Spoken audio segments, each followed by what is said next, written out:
नमस्कार, मी किरण ठाकूर, ज्योतिष्य आणि वास्तुतज्ञ। मी लगातार आपल्या सगळ्यांना मार्गदर्शन करत असते। आता आपल्या सर्वांना प्रश्न पडला असेल की ताई हातामध्ये काय घेऊन आहेत आणि आज काय स्पेशल आपल्याला चॅनलवरती सांगणार आहे। बघा, 30 एप्रिलला अक्षय तृतीया आहे। अक्षय म्हणजे कधी खतम न होणे आणि अक्षय तृतीयेला असं म्हटलं जाते जे तुम्ही घेत आहे ते तुम्हाला परत परत मिळतं। मग अक्षय म्हणजे कधी खतम न होणं म्हणजे तांदूळ म्हणजे अक्षित आपल्या घरामध्ये असं म्हटलं जातं। जुने लोक म्हणायचे ना की आपल्या घरामधलं धान्य कधीही खतम नाही झालं पाहिजे। जर आपल्या घरातले तांदूळ खतम होत असेल तर लगेच दुसरे विकत आणा आणि बरकत म्हणून घरामध्ये टाका। यालाच म्हणतात कधी न खतम होणे।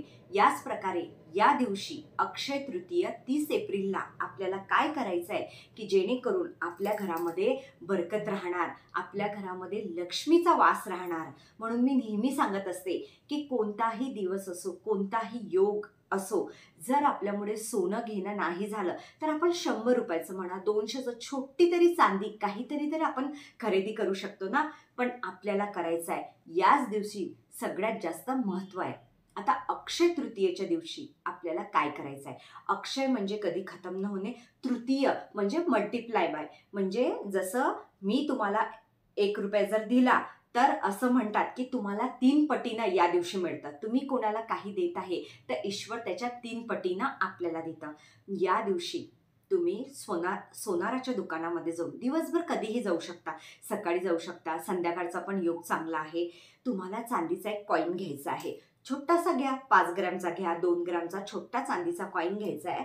आपल्या घरामध्ये संध्याकाळी हा उपाय करायचा आहे आपल्याला। तुपाचा दिवा लावायचा, घराचे खिडक्या दरवाजे खुलले आणि आपल्या मुखामध्ये लक्ष्मीचा मंत्र असला पाहिजे। जो मंत्र येतो तुम्हाला तो ओम महालक्ष्मीये नमः, ओम धन धनाय नमः, तुम्ही हा पण मंत्र म्हणू शकता। आपल्याला तांदूळ घ्यायचे थोडे, त्यांना थोडीशी हळद लावायची आहे, कारण अक्षरांना असं म्हणतात की तसं पांढरं ठेवू नये। आपल्याला एक कापड पण लागेल, येलो कलरचा एक कापड लागेल, कॉटनचा छोटा, त्याच्यावरती आपण अक्षिदा ठेवणार आहे। 5 आपण गोमती चक्र ठेवणार आहे, त्यावरती येणार आहे। मग आपण जो कॉईन आणला याचा पहिले पंचामृताने तुम्ही अभिषेक करून घ्या, पाण्याने ते झाडांना टाका। नंतर हा कॉईन तुम्ही त्याच्यावरती ठेवून थोडं गुलाबाचं इत्तर लावा आणि तुपाचा दिवा लावा आणि पहिले साधनेला बसा। आपल्याला श्री सुक्तचा 1 वेळा पाठ करायचा आहे, त्यानंतर फलश्रुती वाचायची आहे, त्यानंतर कमलगठ्ठ्याची माळ घ्यायची, त्या माळेनी मंत्र म्हणायचा आहे ओम धन धनाय नमः। ही सेवा झाल्यानंतर त्या दिवशी रात्रभर आपल्या देवघरामध्ये जी आपण ही रेमेडी केलेली आहे ही अशीच ठेवायची। दुसऱ्या दिवशी याची पोटली बांधून आपण आपल्या तिजोरीमध्ये, जिथं आपलं गुल्लक असेल, आपलं बिझनेस असेल, आपलं शॉप असेल, तर आपण तिथे जिथे आपली बरकत आहे तिथे आपल्याला हे ठेवायचं आहे। याने आपल्याला काय होणार आहे? बरकत मिळेल, कारण त्या दिवशी आपण चांदी म्हणजे चंद्रमा, आपल्या मनाचा चंद्रमा, चांदी काय असते? चंद्रमा असते, आणि आपण छोटासा कॉईन खरेदी करणार आहे। तर हा आपल्याला आपल्या घरामध्ये बरकत देईल।